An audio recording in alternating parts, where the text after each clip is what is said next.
Hi friends, आप सभी का आपके अपने यूट्यूब चैनल यूपीएससी इन्फो 24 में स्वागत है। तो दोस्तों, हम उम्मीद करते हैं कि आप सभी लोग स्वस्थ होंगे और खुश होंगे। फ्रेंड्स, ये जो वीडियो है ये पीजीटी नागरिक शास्त्र का भाग 106 है। तो अगर आप टीजीटी, पीजीटी और एलटी ग्रेड के साथ जीआईसी की तैयारी कर रहे हैं तो ये वीडियो आपके लिए है। स्टार्ट करते हैं इस वीडियो का पहला नंबर क्वेश्चन जो 21 नंबर से शुरू हो रहा है। क्वेश्चन है फ्रेंड्स, भारतीय संसद के दो सत्रों में कितना अंतर होता है? भारतीय संसद के दो सत्रों में कितना अंतर होता है ये बताना है आपको। ऑप्शन 1 है 1 माह का, ऑप्शन 2 है 3 माह का, ऑप्शन 3 है 9 माह का, ऑप्शन 4 है 6 माह का। आंसर हो जाएगा दोस्तों 6 माह का। ठीक है, भारतीय संसद के दो सत्रों में 6 माह का अंतर होता है। व्याख्या देखते हैं। संसद के दो सत्रों के बीच अधिकतम अंतर 6 महीने का हो सकता है, जैसा कि संविधान के अनुच्छेद 85 में निहित है। अनुच्छेद 85 में यह निहित है कि संसद के दो सत्रों के बीच अधिकतम 6 महीने का अंतर हो सकता है, किंतु राष्ट्रपति समय समय पर संसद के प्रत्येक सदन को ऐसे समय और स्थान पर जो वह ठीक समझे अधिवेशन के लिए आहूत करेगा, किंतु उसके एक सत्र की अंतिम बैठक और आगामी सत्र की प्रथम बैठक के बीच 6 महीने से अधिक का अंतर नहीं होगा। आगे देखते हैं 22 नंबर क्वेश्चन। भारतीय संविधान ने सिर्फ भारतीय नागरिकों को कुछ कितने मौलिक अधिकार प्रदान किए जो विदेशियों को नहीं प्राप्त है? भारतीय संविधान ने सिर्फ भारतीय नागरिकों को कुल कितने मौलिक अधिकार प्रदान किए हैं जो विदेशी नागरिकों को नहीं प्राप्त है, ये आपको बताना है। तो दोस्तों, ऑप्शन 1 है 6, ऑप्शन 2 है 7, ऑप्शन 3 है 8, ऑप्शन 4 है 5। वैसे तो दोस्तों जो मौलिक अधिकार है हम लोग को टोटल 6 मिला है, लेकिन अगर यहाँ पे पूछ रहा है कि वह मौलिक अधिकार जो हमें तो प्राप्त है लेकिन वह विदेशियों को नहीं प्राप्त है, उनकी संख्या बताना है, तो उनकी संख्या हो जाएगी 5। उनकी संख्या क्या हो जाएगी फ्रेंड्स? 5। व्याख्या देख लेते हैं। भारतीय संविधान में सिर्फ भारतीय नागरिकों हेतु 5 मूल अधिकारों का प्रावधान करता है, जो इस प्रकार है। अनुच्छेद 15, 16, 19, 20, 30। इसके अन्य जो मूल अधिकार नागरिकों के साथ व्यक्तियों को भी प्राप्त है, मतलब जो भारतीयों के अलावा अन्य लोगों को भी प्राप्त है, लेकिन जो ए दिया है अनुच्छेद 15, 16, 19 और 30 सिर्फ एक किसको प्राप्त है? तो ये सिर्फ भारतीय नागरिकों को ही प्राप्त है। तो दोस्तों अन्य किसी को यह संविधान में इसका वर्णन नहीं है कि अन्य किसी को यह दिया जाए। तो इसमें जो मुख्य है कौन कौन है? तो 15 है, अनुच्छेद 16 है, 19 है, 29 है और 30 है। बाकी इसके अलावा छोड़कर सभी नागरिकों को समान रूप से प्राप्त है। अब एक क्या है 15, 16, 19, 20 और 30 अनुच्छेद क्या है, इनको जान लेते हैं। निम्नलिखित मौलिक अधिकारों की सूची है जो केवल नागरिकों के लिए उपलब्ध है, जो केवल भारतीय नागरिकों के लिए उपलब्ध है, जिनको नागरिक सेंस में कह रहे हैं, और विदेशियों के लिए नहीं। अगर नागरिक शब्द आएगा तो भारतीय के लिए आएगा, विदेशियों के लिए विदेश आएगा। अगर नागरिक की बात की जा रही है तो आप समझिएगा ये भारत के नागरिक के लिए कहा जा रहा है। तो नंबर 1 जो है जाति, धर्म, लिंग, जन्मस्थान के आधार पर भेदभाव का निषेध। ये किसके साथ होगा? अनुच्छेद 15 के साथ।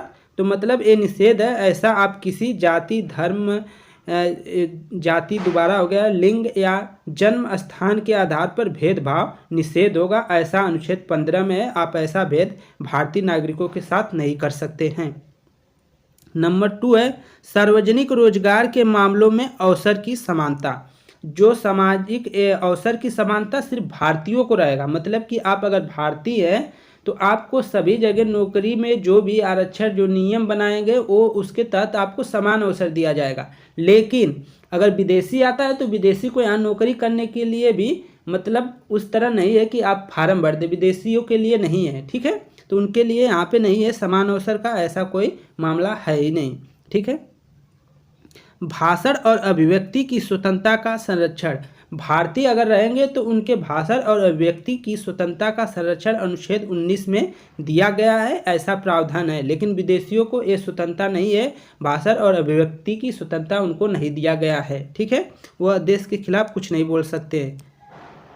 इसमें क्या क्या हम कर सकते हैं, संगठन बना सकते हैं, सभा भी कर सकते हैं, निवास स्थान अपना बना सकते हैं, कोई पेशा बिजनेस बिना इजाज़त के या उस तरह हम कर सकते हैं। लेकिन जो विदेशी हैं उनको ऐसा कोई मौलिक अधिकार नहीं दिया गया है। आगे है अल्पसंख्यकों की संस्कृति, भाषा और लिपि का संरक्षण, अनुच्छेद 29। तो इसके तहत जो अल्पसंख्यक है हमारे यहाँ, जैसे आपके सिख हो गए और इसके बाद जो मुस्लिम अल्पसंख्यक आते हैं वो हो गए, ईसाई हो गए, तो उनके संस्कृति और भाषा और उनके लिपि का तो संरक्षण किया जाएगा अनुच्छेद 29 के तहत। लेकिन अगर विदेशी आते हैं तो विदेशियों का नहीं, जो भारतीय नागरिक रहेंगे उन्हीं के लिए यह नियम लागू होगा।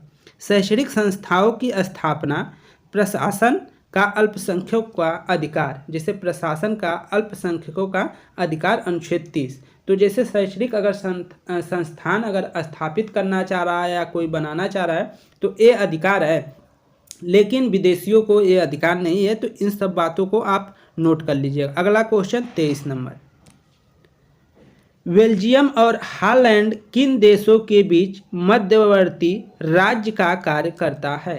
बेल्जियम और हॉलैंड किन देशों के बीच मध्यवर्ती राज्य का कार्य करते थे? ये आपको बताना है, करते थे। तो ऑप्शन हो जाएगा दोस्तों फ्रांस, इंग्लैंड, दूसरा ऑप्शन है फ्रांस और जर्मनी, तीसरा ऑप्शन है जर्मनी और इंग्लैंड, चौथा ऑप्शन है स्पेन और डेनमार्क। तो कौन हो जाएगा दोस्तों? इसका आंसर हो जाएगा 2, फ्रांस और जर्मनी, फ्रांस और जर्मनी। ठीक है, बेल्जियम और हॉलैंड किन देशों के बीच मध्यवर्ती राज्य का कार्य करते थे? तो वो है फ्रांस और जर्मनी के मध्य। व्याख्या देख लीजिए, बेल्जियम और हॉलैंड, जिसे नीदरलैंड, फ्रांस तथा जर्मनी के बीच मध्यवर्ती राज्य का कार्य करते हैं, जो उत्तर में उत्तरी सागर के तट पर अवस्थित है। आगे देखते हैं 24 नंबर क्वेश्चन, भारत में विधायिका निम्न में से किस देश के नमूनों पर निर्मित हुई है? भारत में विधायिका निम्न में से किस देश के नमूनों पर निर्मित हुई है? ऑप्शन 1 है ब्रिटेन, ऑप्शन 2 है अमेरिका, ऑप्शन 3 है फ्रांस, ऑप्शन 4 है जर्मनी। आंसर हो जाएगा दोस्तों 1 ब्रिटेन। भारत में जो विधायिका है वह किस देश के नमूनों से निर्मित हुई है? तो वो ब्रिटेन के नमूनों या संसद से निर्मित हुई है। व्याख्या देखते हैं, भारत में ब्रिटेन की तरह संसदीय प्रणाली अपनाई गई है, इसीलिए विधायिका के सदस्यों की नियुक्ति कार्यपालिका के सदस्यों के रूप में होती है, जो लोकसभा के प्रति सामूहिक रूप से उत्तरदायी होते हैं। अतः भारत की विधायिका ब्रिटेन की तर्ज पर निर्मित हुई है। आगे है,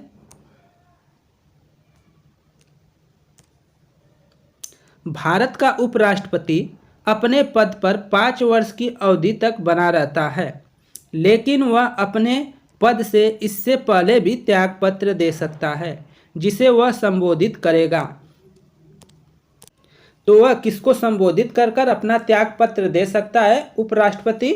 ऑप्शन 1 है राज्यसभा के वरिष्ठ सदस्य को, ऑप्शन 2 है राष्ट्रपति को, ऑप्शन 3 है स्पीकर को, ऑप्शन 4 है भारत के प्रधान न्यायाधीश को। तो आंसर हो जाएगा दोस्तों 2, राष्ट्रपति को। भारत का उपराष्ट्रपति अपने पद पर अपने 5 वर्ष अवधि तक बना रहता है, लेकिन वह अपने पद से इससे पहले भी त्यागपत्र दे सकता है, जिसे वह संबोधित करेगा। तो किसको संबोधित करेगा? आंसर हो जाएगा 2, राष्ट्रपति को। व्याख्या देख लेते हैं और कुछ तथ्य को जान लेते हैं जो बहुत ही इम्पॉर्टेंट है।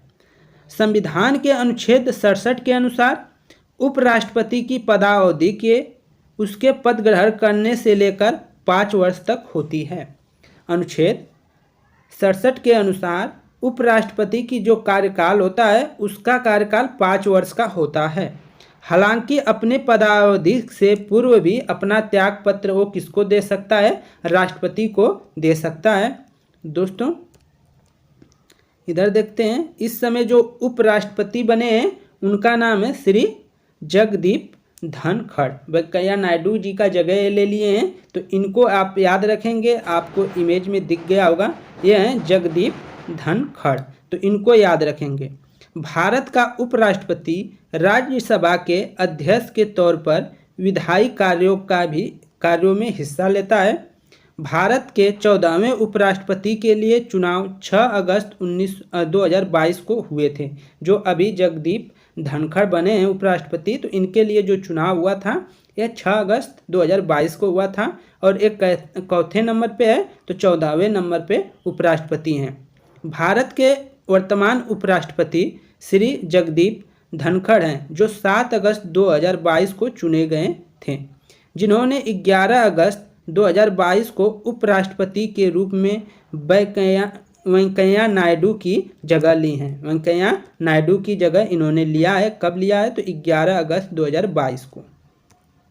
अगला क्वेश्चन 26 नंबर, एक देश तब गणतंत्र कहा जाता है जब वहाँ होता है, क्या होता है? लोकतंत्र होता है, लिखित संविधान होता है, निर्वाचित राजाध्यक्ष होता है, संसद सर्वोच्च होती है। तो आंसर हो जाएगा दोस्तों 3, निर्वाचित राजाध्यक्ष होता है। तब हमारा क्या बोला जाएगा कि वह देश क्या है? गणतंत्र है, राजतंत्र नहीं कि एक वंशानुगत चला आ रहा है तो उसको राजतंत्र बोलते हैं। व्याख्या देख लेते हैं। किसी देश को गणतंत्र तब कहा जाता है जब वहाँ का राज्य प्रमुख प्रत्यक्ष या अप्रत्यक्ष रूप से जनता द्वारा निर्वाचित होता है। भारत का प्रमुख, जिसे हम राष्ट्रपति कहते हैं, चुनाव के जरिए सत्ता में आता है। उसका कार्यकाल जो होता है 5 वर्ष के लिए अप्रत्यक्ष रूप से किया जाता है। उसका चुनाव अप्रत्यक्ष रूप से होता है और उसके कार्यकाल जो होते हैं वो 5 वर्ष का होता है। और ये हमारी इस समय वर्तमान समय में क्या है? द्रौपदी मुर्मू जो हैं राष्ट्रपति हैं, इनको आप पहचान लीजिए। 25 जुलाई 2017 को राष्ट्रपति का पद रामनाथ कोविंद को प्राप्त हुआ, जो भारत के 14वें राष्ट्रपति थे। वर्तमान में द्रौपदी मुर्मू भारत की दूसरी महिला राष्ट्रपति बनी है। इससे पहले जो है श्रीमती प्रतिभा देवी सिंह पाटिल थी। 25 जुलाई 2022 को भारत की 15वीं राष्ट्रपति बनी है। 15वीं मतलब नंबर पे राष्ट्रपति बनी है, इसको आप नोट कर लीजिएगा। आगे चलते हैं दोस्तों 27 नंबर क्वेश्चन, वैधानिक अधिकारों के पीछे कौन सी शक्ति है? वैधानिक अधिकारों के पीछे कौन सी शक्ति है ये बताना है। ऑप्शन 1 है कानून की शक्ति, ऑप्शन 2 है नैतिकता की शक्ति, ऑप्शन 3 है न्यायालयों की शक्ति, ऑप्शन 4 है नीति शास्त्र की शक्ति। आंसर हो जाएगा दोस्तों पहला हो जाएगा कानून की शक्ति। वैधानिक अधिकारों के पीछे कौन सी शक्ति है? तो वह है कानून की शक्ति, संविधान की शक्ति। व्याख्या देखते हैं। वैधानिक अधिकारों लीगल राइट्स के पीछे कानून की शक्ति निहित होती है।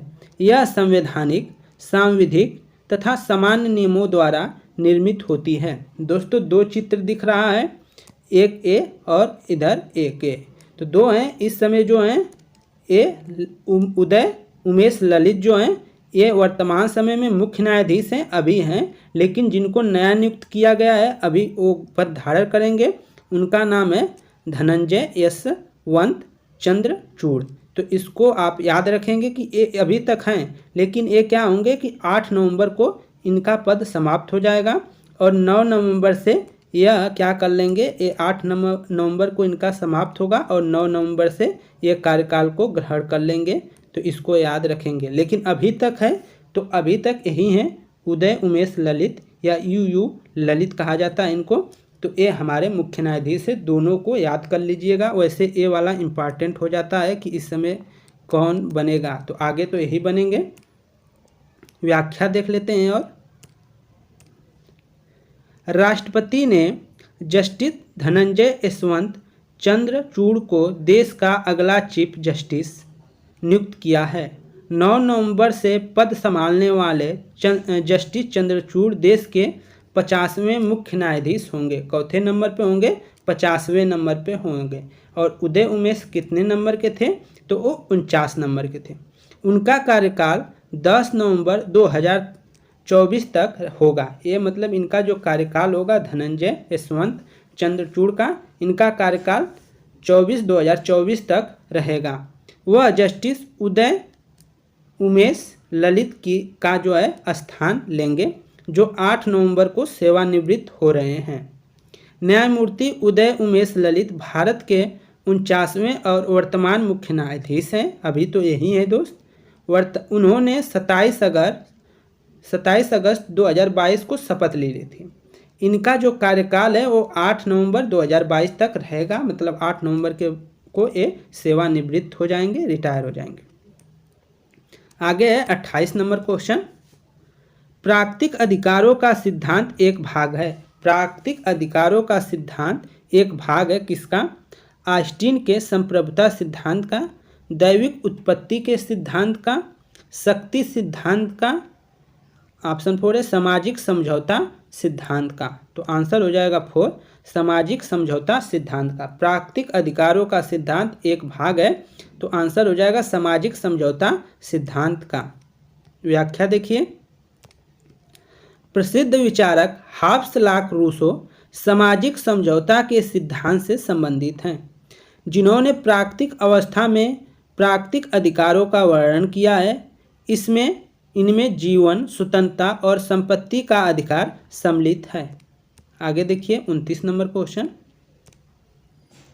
भारतीय संविधान के प्रारूप समिति का सभापति कौन था?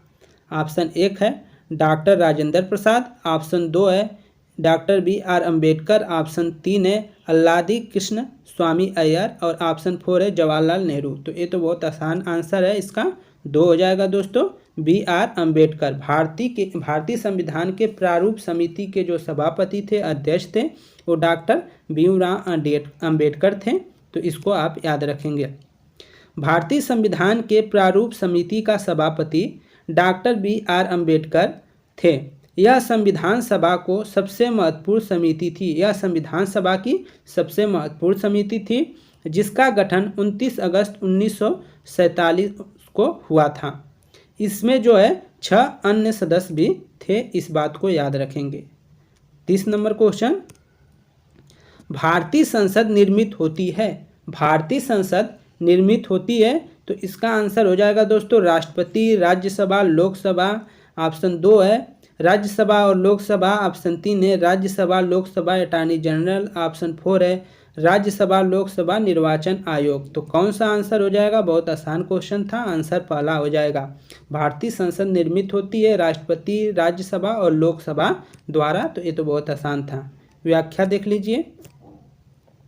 संविधान के भाग 5 के अनुच्छेद 79 से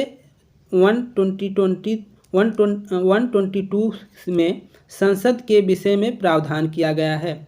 जो संविधान है, संविधान के भाग 5 में 79 से 122 में संसद के विषय में प्रावधान किया गया है। संसद के 3 अंग बताए गए हैं। राष्ट्रपति, लोकसभा तथा राज्यसभा से मिलकर संसद बनती है। संसद केंद्र सरकार का विधायी अंग है। तो फ्रेंड्स, ये वीडियो यहीं पे समाप्त होता है। उम्मीद करता हूँ कि ये वीडियो आप लोग को पसंद आई होगी। अगर वीडियो पसंद आई है तो प्लीज़ वीडियो को लाइक कर दें और चैनल पे नए हैं तो चैनल को ज़रूर सब्सक्राइब कर लें। दोस्तों नमस्कार।